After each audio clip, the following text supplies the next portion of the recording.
رحیم یار خان سے بھائی ذیشان صاحب نے سوال لکھا ہے۔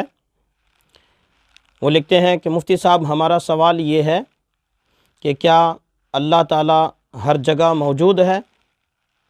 اگر اللہ تعالیٰ ہر جگہ موجود ہے تو پھر اللہ کا وجود ثابت ہوتا ہے، تو کیا اللہ کا وجود ہے؟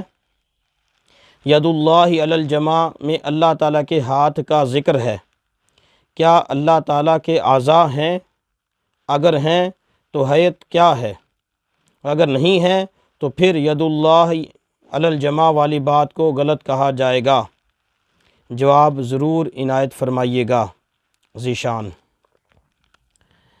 جی میرے محترم بھائی ذیشان صاحب، چونکہ آپ کا اصرار بھی تھا، سوال میں بھی اصرار تھا، ویسے بھی آپ اصرار کرتے رہے ہیں کہ آپ کا سوال ضرور پوچھا جائے، کئی دنوں سے آپ نے بھیجا ہوا ہے۔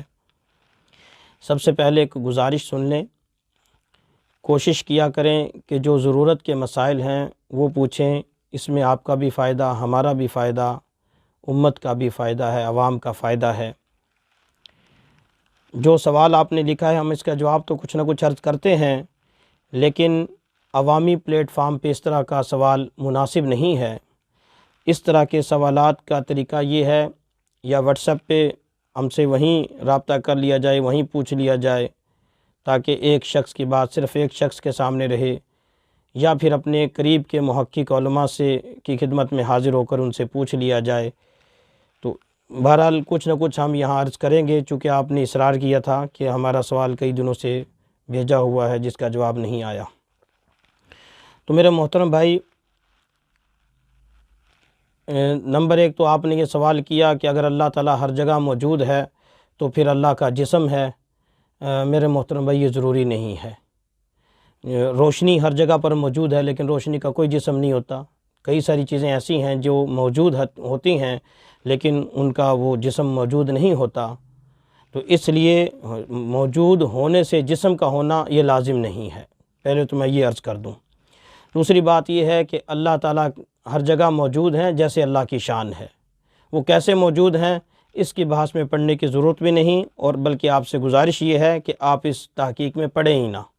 آپ کو اس میں پڑھنے کی ضرورت نہیں، نہ یہ آپ کے کام آنے والی بات ہے، نہ قبر میں آپ سے اس حوالے سے کوئی سوال ہونا ہے کہ بتائیے کہ اللہ ہر جگہ حاضر ناظر کیسے تھے، اس کی حیت کیا تھی، اس کی صورت کیا تھی، یہ آپ سے قبر میں کوئی سوال نہیں ہونا، تو اس لیے اس میں نہ پڑھیں آپ۔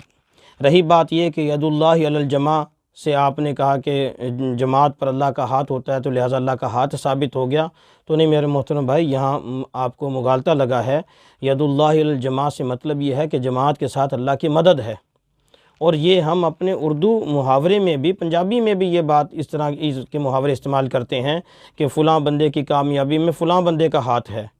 حالانکہ جس فلاں بندے کے ہاتھ کا ہم ذکر کرتے ہیں اس کا ہاتھ یہ ہاتھ نہیں ہوتا 5 انگلیوں والا، بلکہ اس کی مدد ساتھ ہوتی ہے۔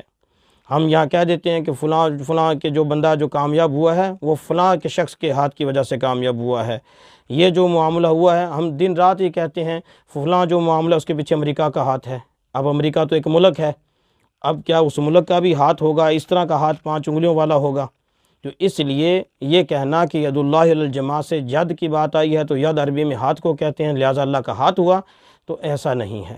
جیسے میں نے ابھی عرض کیا کہ امریکہ کے ہاتھ کی ہم بات کرتے ہیں، فلاں ملک کا ہاتھ ہے، اس میں ایسا کرنے میں سعودیہ کا ہاتھ ہے، تو یہ ملک تو ایک ایسی ایک جگہ کا نام ہے، تو جگہ کے کیا ہاتھ پاؤں ہوتے ہیں کوئی؟ تو اس لیے گزارش یہ ہے کہ ان باتوں میں نہ پڑھیں، ان باتوں میں پڑھنے کا کوئی فائدہ نہیں ہوگا۔ بس آپ یہ اتنا ذہن میں رکھیں کہ اللہ تعالیٰ کی جیسے اللہ کی شان ہے اللہ ویسے موجود ہیں، اللہ کی شان کے مطابق ہیں، ہمیں اس کی تحقیق میں پڑھنے کی کوئی خاص ضرورت نہیں ہے، اور نہ ہی ہم سے اس تحقیق کے حوالے سے پوچھا جائے گا۔